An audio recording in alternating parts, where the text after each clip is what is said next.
안녕하세요. 동글아빠입니다. 이번 시간에는 기술사 제124회 토목 시공길사 종목의 서술 4교시에 대한 강평을 진행하겠습니다. 각 문제의 강평에 앞서서 전체 문제 읽어보면서 난이도 체크하겠습니다. 1번 문제, 도심지나 계곡부 저토피 구간을 통과하는 나텀 터널의 시공 단계별 북락 형태, 북락이 발생하는 원인과 보강공법의 종류에 대해서 설명하시오. 2번, 하도급 적정성 검토사항에 대해서 설명하고 건설사업 관리자가 조치해야 될 내용에 대해서 설명하시오. 이어서 3번, 시멘트 콘크리트 포장에서 주요 파손의 종류별 발생 원인과 보수 방법에 대해서 설명하시오.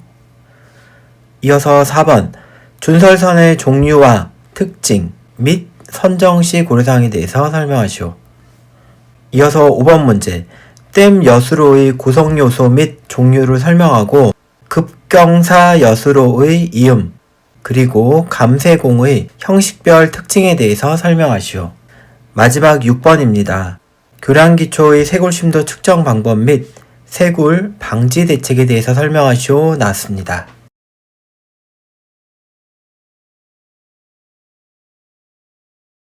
(124회) 서술 4교시의 1번입니다. 도심지나 계곡부 저토피 구간을 통과하는 나텀 터널의 시공 단계별 북락 형태, 북락 원인과 보강공법의 종류입니다. 겉으로 봐서는 문제가 시공 단계별 북락 형태와 북락 원인, 그리고 보강공법의 종류 이렇게 나오는데, 첫 번째 이 북락의 형태에 따라서 북락의 원인과 공법을 따로 줘야 될지, 아니면 형태는 형태대로 주고 원인과 보강공법은 따로 줄지, 이렇게 묶는 게 조금 난해한 문제였다, 그렇게 생각이 됩니다. 동글아빠가 써놓은 모음 답안 보면서 정리해보도록 하겠습니다. 1번 개요. 나텀 터널의 북락 형태는 시공 단계별로 지보재 설치 전후 붕괴 위치별로 천정부, 측벽부 등으로 구분할 수 있고, 그 북락 원인에 따라서 보강공법을 선정 적용해야 된다. 그래서 문제를 읽을 때 말씀드렸듯이 북락 형태에 따라서 각각의 원인과 보강공법의 종류까지 기술하겠습니다 라는 개요가 됩니다. 대제목 2번, 나텀 터널의 지보재 설치 전 북락 형태, 북락 발생 원인 및 보강공법의 종류 나오고요. 가운데 페이지 3번까지 대제목만 확인하겠습니다. 지보재 설치 후 터널의 북락 형태, 원인 및 보강공법입니다. 1번 보겠습니다. 지보재 설치 전입니다. 설치 전은 북락 형태가 벤치부 북락, 천장부 북락, 막장부, 막장면 전체, 연약대 파괴, 표토층 파괴 북락 형태로 구분되고, 각 형태에 따라서 원인과 대책에 대해서 이렇게 기술한 형태입니다. 원인과 대책이 여러 가지가 있겠지만 각 북락 형태별로 대표적인 거 한두 개 정도만 써주는 답안 형태입니다. 이런 건 이제 공부가 좀 되신 분들과 시험을 여러 번 봐서 요령이 있는 분들이 쓰기가 유리한 문제가 되겠습니다. 가능하면 이렇게 개요도도 하나씩 추가합니다. 동글아빠가 기술한 내용은 토질 수험서에서 가져왔으니까 참고해보시면 좋겠습니다. 대제목 3번, 지보재 설치 후입니다. 지보재 설치 후에서는 막장면의 파괴, 북락이고, 두 번째, 쇼크리트의 기초 침하에 의한 북락, 세 번째, 국부적 파괴에 의한 북락, 네 번째, 인버트 파괴에 의한 북락으로 구분이 되고, 마찬가지로 원인과 대책에 대해서 이렇게 기술한 답안 형태입니다. 마지막으로 대제목 3번은 도심지나 계곡부 저토피이기 때문에 계측 관리하는 방법에 대해서 측정 구간과 계측 항목, 개요도에 대해서 이렇게 학습한 대로 엑스트라를 써준 부분이 되겠습니다. 결론을 보기 전에 말씀드리면은 대제목 2번과 대제목 3번 내용을 보시면은 북락 형태와 원인, 그리고 보강공법을 같은 중제목 하에서 이렇게 기술한 형태가 되는데, 저처럼 이렇게 하셔도 되고, 북락 형태와 원인은 구분하시되 보강공법은 따로 이렇게 기술하는 형태를 가져갈 수도 있겠습니다. 본인의 스타일대로 분류가 편한 대로 학습하시고 기술해 주시면 되겠습니다. 대제목 4번 결론인데 지금 보시면은 세 번째 페이지에 요 대제목이 3이 아니고 4번이고요. 결론은 대제목 4가 아니고 5번입니다. 결론 부분은 읽어보도록 하겠습니다. 도심지나 계곡 저토피 구간을 통과하는 나텀 터널 시공 시 소속 영역의 증가, 자립성 부족 등의 일반적인 원인과 시공 단계별로 북락 형태와 발생 원인을 분석해서 적절한 보건공법을 적용해야 되고, 즉 저토피 터널의 일반적인 파괴 원인에 대해서도 이렇게 결론에서 플러스 해줍니다. 결론 2번. 시공 시 계측을 실시해서 응력 변이 관계를 허용치 내로 관리해서 터널의 안정성을 확보하도록 합니다. 이렇게 결론을 완성해 보았습니다. 자, 다음과 같은 문제가 나왔을 때는 저토피 터널이기 때문에 안전관리 대책을 중제목이나 대제목으로 하나 가져가셔도 좋겠고요. 또는 저토피 터널을 고려한 3D 지반 모델링을 활용한 설계, 이런 부분하고 AI 기반 시공관리, 이런 신기술 부분도 써주실 수 있겠습니다.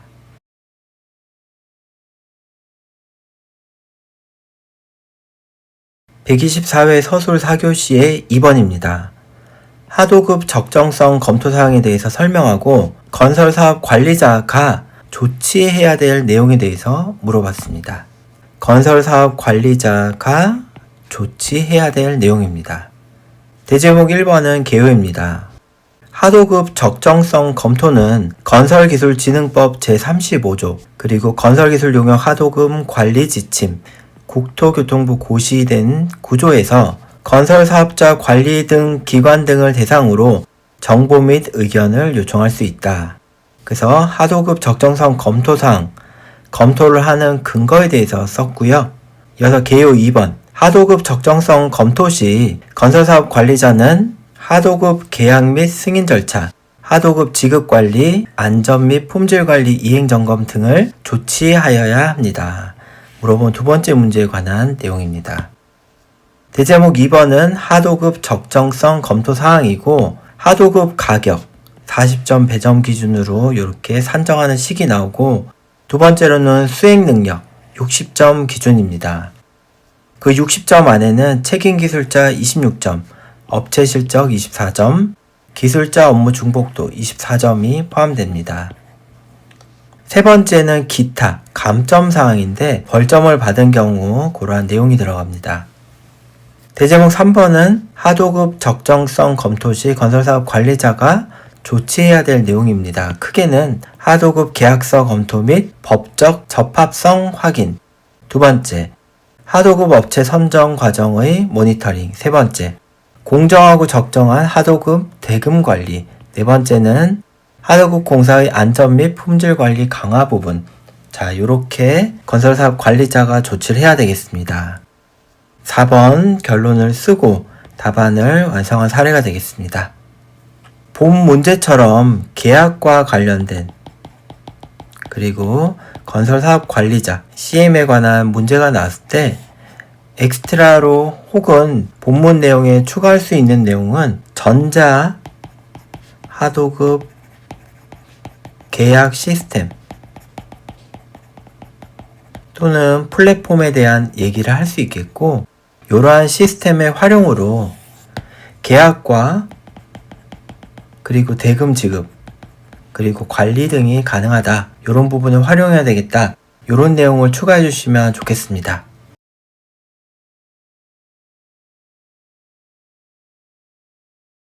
(124회) 서술 4교시의 3번입니다. 시멘트 콘크리트 포장에서 주요 파손의 종류별 발생 원인과 보수 방법에 대해서 물어봤습니다. 1번 개요. 시멘트 콘크리트 포장 CCP의 주요 파손 종류에는 균열, 단차, 마모, 변형 및 조각 파손 등이 있고 종류별로 발생 원인이 상이합니다. 자, 문제에서 물어본 주요 파손의 종류가 이렇게 되고 이 종류에 따라서 발생 원인이 상이한데 앞으로 이렇게 기술하겠습니다 라는 개요 부분이 되겠고요. 이어서 2번 CCP 포장 파손 시 보수 방법에는 일상적, 정기적 보수 공법을 즉각적으로 시행해야 된다. 보수 방법에 대한 내용입니다. 대제목 2번 CCP 포장에서 주요 파손의 종류 및 발생 원인이고요. 대표 개요도가 이렇게 하나 예쁘게 나오고 크게 균열과 단차, 마모, 변형, 조각 파손 등으로 구분해서 종류와 발생 원인을 기술한 답안 형태가 되겠습니다. 동그라빠처럼 대표적으로 이렇게 분류해도 되고 또는 조금 더 공부가 되신 분들은 구조적 파손과 비구조적 파손으로 구분하실 수가 있겠고 또는 초기 파손과 진행성 파손 이렇게도 구분해 보실 수 있겠습니다. 우측 페이지의 대제목 3번 CCP 포장에서 주요 파손의 보수 방법입니다. 크게 일상적 보수공법과 정기적 보수공법으로 구분할 수 있고 일상적 보수공법은 줄눈보수, 노면 균열보수, 주입공법 등으로 이렇게 내용과 필요한 경우 개요도까지 그려줍니다. 정기적 보수는 덧씌우기, 전면 재포장이 포함되겠고요. 대제목 3번에서 추가적으로 중제목 3번 해서 유지, 보수, 관리, 절차 이런 식으로 하나 잡아서 포장 상태 조사, 그리고 보수계획 수립, 그리고 이력 관리, 유지 관리 이런 식의 플로우 차트도 하나 추가해 주시면 좋겠습니다. 이어서 4번 결론을 쓰고 답안을 마무리한 형태입니다. CCP 포장의 파손과 관련된 문제가 나왔을 때 추가하실 수 있는 내용이 AI 기반 포장 상태 평가 방법, 그리고 스마트 유지 관리 시스템. 자, 이런 내용을 추가해 주시면 되고 이런 내용을 직접 써보신 분은 과감하게 현장 사례를 쓰시고 이러한 내용을 교육을 받았다든지 혹은 자료를 찾아보신 분들은 내용 추가해서 기술해 주시면 좋겠습니다.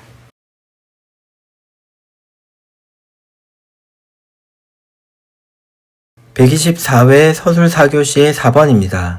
준설선의 종류와 특징 및 선정 시 고려사항입니다.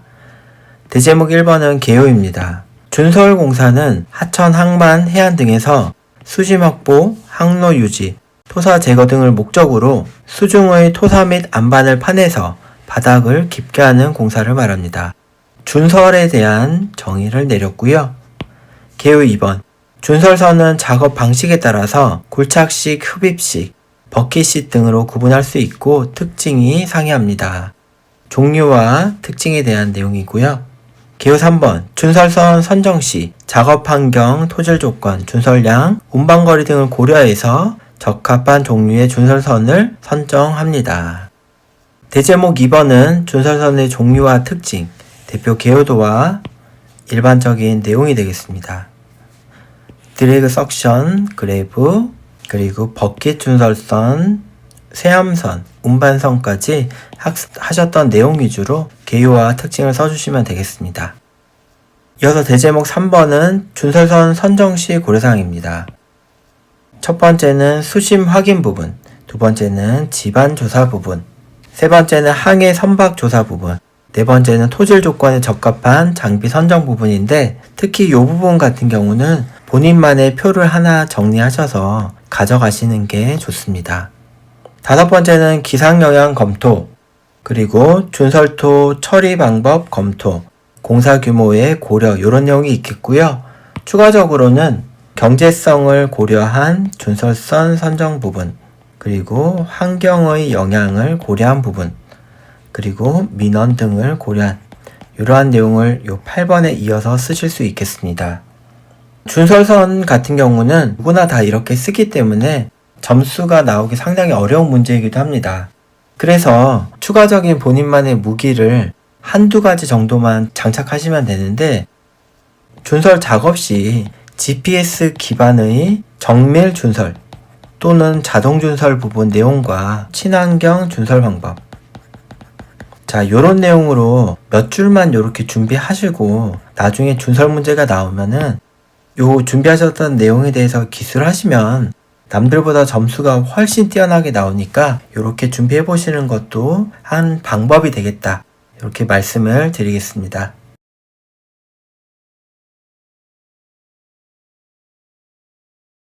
(124회) 서술 4교시의 5번입니다. 댐 여수로의 구성 요소, 종류를 설명하고 급경사 여수로의 이음, 감세공어의 형식별 특징에 대해서 물어봤습니다. 동그라빠의 요 답안 일부를 보면서 정리해보는 시간 가져가시면 좋겠습니다. 1번은 개요입니다. 여수로는 홍수시 댐의 저수량을 초과하는 물을 안전하게 방류하기 위해 설계된 구조물입니다. 여수로의 정의에 대해 썼고, 2번 여수로는 조절부 및 감세공으로 구성되고, 자, 구성요소에 대한 내용. 종류에는 개수로형과 관수로형이 있다. 종류에 대해서 이렇게 썼고요. 개요 3번 급경사 여수로의 이음은 시공 기준대로 일정 간격, 일정 방향으로 설치해야 됩니다. 네 번째 감세공은 감세공의 형식에는 플립버킷형, 정수지형, 롤러버킷형이 있으며 특징이 상이합니다. 네 번째 문제에 관한 내용입니다. 본문 내용 천천히 보도록 하겠습니다. 댐 여수로의 구성 요소입니다. 댐 여수로는 이렇게 개요도를 하나 그려주고 접근수로와 조절부, 그리고 도수로와 감세공, 방수로로 구성되고요. 각 구성 요소별 역할에 대해서 이렇게 써주시면 되겠습니다. 자, 이어서는 댐 여수로 종류입니다. 물어본 두 번째 문제입니다. 조절부의 조절 수문, 유무에 따라서 조절형과 비조절형, 조절부의 수문 특성에 따라서 원류형, 축수로형 등이 있고 자유수면의 형태에 따라서 개수로와 관수로 형태로 구분됩니다. 자, 대제목 4번 급경사 여수로의 이음 물어본 세 번째 문제입니다. 횡단 방향으로 이렇게 설치합니다. 수축이음 간격은 이렇게 하고 이음매는 이렇게 설치합니다. 자, 내용 중간중간에 이음의 목적에 대해서 써주고, 그리고 추가적으로 여기선 조금 빈약했지만은 이음의 역할, 중요성에 대해서 조금 더 할애를 해서 써주면은 더 좋은 답안 형태가 될 것 같습니다.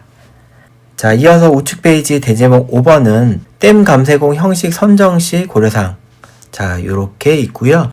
5번은 6번을 쓰기 위한 엑스트라입니다. 6번은 댐 감세공 형식별 특징. 물어본 네 번째고요. 형식을 선정 시 고려사항. 요 부분에 대한 엑스트라입니다. 댐 감세공은 플립 버킷형과 정수지형, 롤러 버킷형이 있고 각 개요와 특징에 대해서 써줍니다. 마지막 7번 결론을 쓰고 답안을 완성한 형태가 되겠습니다. 자, 요렇게 여수로 관련 문제가 나왔을 때는 여수로만 따로 이렇게 깊게 공부하기가 어렵지만은 지금 요런 대표 문제가 나왔을 때 확실히 암기하고 넘어가는 것도 상당히 추천드리는 공부 방법입니다. 여수로 문제가 나왔을 때는 자, 본문의 요런 내용과 3차원 수리 해석 부분,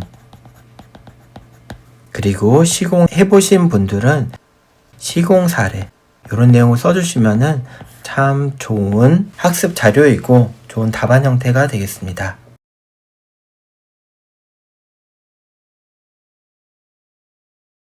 (124회) 서술 4교시의 6번입니다. 교량기초의 쇄골심도 측정 방법 및 쇄골 방지 대책입니다. 1번 개요. 쇄골은 하천 바닥의 흙이나 모래가 흐름에 의해서 침식되면서 기초를 노출시키는 현상입니다. 쇄골에 대한 정의입니다. 2번 쇄골심도 측정 방법은 크게 직접 측정, 간접 측정 및 기타 측정으로 구분할 수 있습니다. 세 번째, 쇄골 방지 대책으로는 구조적, 비구조적, 유지관리 대책이 쇄골을 예방하거나 감소시킬 수 있습니다. 대제목 2번, 교량기초의 쇄골심도 측정 방법인데 크게 직접 측정 방법과 간접 측정 방법, 그리고 기타 측정 방법으로 분류할 수 있겠습니다. 직접 측정 방법은 잠수부에 의한 조사, 수중, 음양, 측심. 측심이 아니고 측정이 맞는 말 같습니다. 수중, 음양, 측정. 그리고 간접 측정 방법은 세굴, 추적자, 그리고 수치 해석 부분이 있겠고요. 기타 측정 방법으로는 GPR 레이더를 활용한 방법, 레이저 스캐닝 등이 있겠습니다. 대제목 3번은 교란기초의 세굴 방지 대책입니다. 대표 개요도를 좌측은 세굴 방지공 설치한 경우, 우측은 미설치한 경우 이렇게 구분해서 대표적으로 하나 그려주고, 혹은 서브노트에 있는 대표 개요도를 그대로 그려주셔도 충분히 훌륭하니까 이 부분은 참고만 해주시면 되겠습니다. 세굴 방지 대책 첫 번째는 구조적 대책, 두 번째는 비구조적 대책, 세 번째는 유지관리 대책입니다. 구조적 대책으로는 교각 보호공, 그리고 하상 보호공, 수제 설치 이런 부분이 있겠고요.